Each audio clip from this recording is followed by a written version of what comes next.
channel. Today I'm going to be making NYC style cookies. I'm thinking gooey, chunky, indulgent. These are one of my all-time favourite cookies, so I am very excited. I'll get cracking. Okay, so new style cookies can typically be quite complicated and the recipes can be quite long. This one is fairly straightforward. There's quite a few different ingredients, but other than that, it's fairly simple. So we've got 300 grams of plain flour minus about 10 grams because I've topped that up with some corn flour, so about 10 grams of corn flour. We've got 100 grams of soft brown sugar, 75 grams of granulated sugar. We've got 1.5 teaspoons of baking powder and half a teaspoon of bicarbonate of soda, 125 grams of butter, an egg, and we're going to be using 2 teaspoons of vanilla essence. So you're going to need an electric whisk for this. If you've got a freestanding one, great, otherwise we can be using our handheld whisk. So starting off by putting the butter and the sugars into a bowl. So butter in there, soft brown sugar and our granulated sugar. So we've got sugars and butter in the bowl and we're just going to mix these until they're creamy.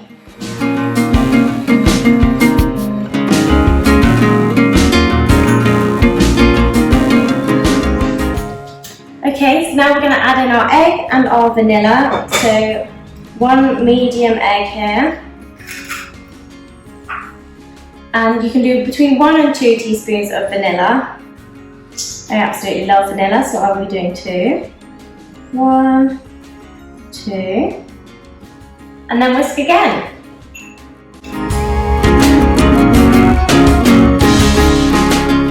And then you want to grab a wooden spoon.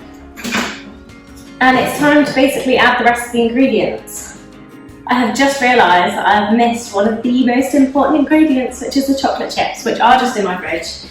But I forgot to mention them when we were going through the ingredients. So I've got 300 grams of chocolate chips here, and I've gone half and half dark and milk, but you can do whatever you fancy. You can always switch them up with Smarties or Rolo pieces or Reese's peanut butter cups or whatever you fancy. But anyway, everything that you've got remaining into the bowl now. So we've got the 300 grams of plain flour, my tablespoon of corn flour, and my baking powder and my bicarb, and last but not least the chocolate chips. And then you've basically just got to combine until it forms a cookie dough.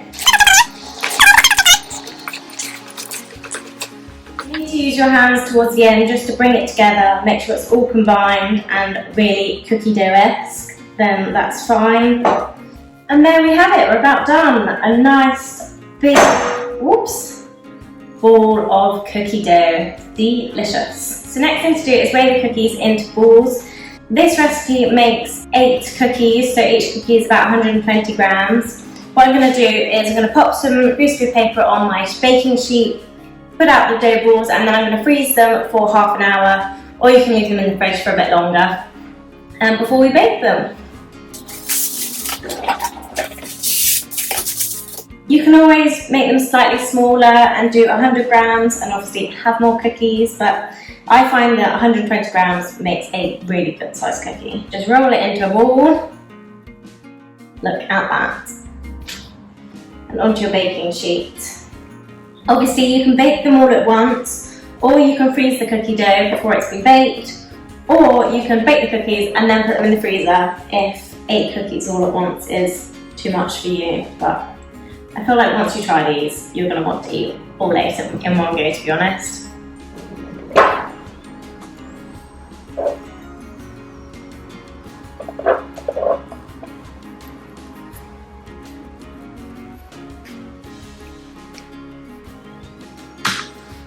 And there we have it, 8 balls of deliciousness. So either an hour in the fridge, or if you're on a bit of a tighter schedule, then you can put them in the freezer for half an hour. So I'm going to pop some cling film on them and then pop them in the fridge and bake them in a little bit. Okay, so they've been chilling in the fridge for a little over an hour now. I've brought them out, split them across 2 baking sheets so they've got room to expand, and they're now going in the oven at 180 degrees fan for 12 to 14 minutes.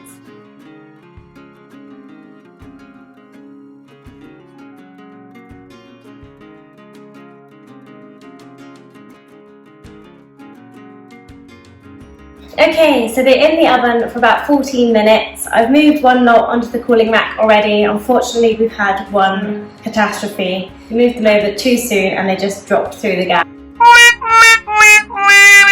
So we're one down, unfortunately.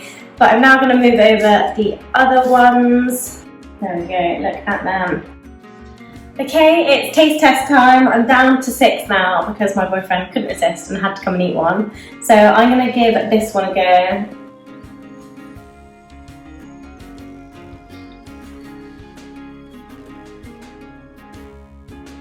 That is so yummy. Very, very indulgent. Lovely and gooey. I've got that little salty kick from the butter. Lovely and crispy on the outside. Lovely golden brown, and look at that goo. So I'm going to go enjoy this with a cup of tea, and I will catch you next time. Thanks for stopping by. Bye.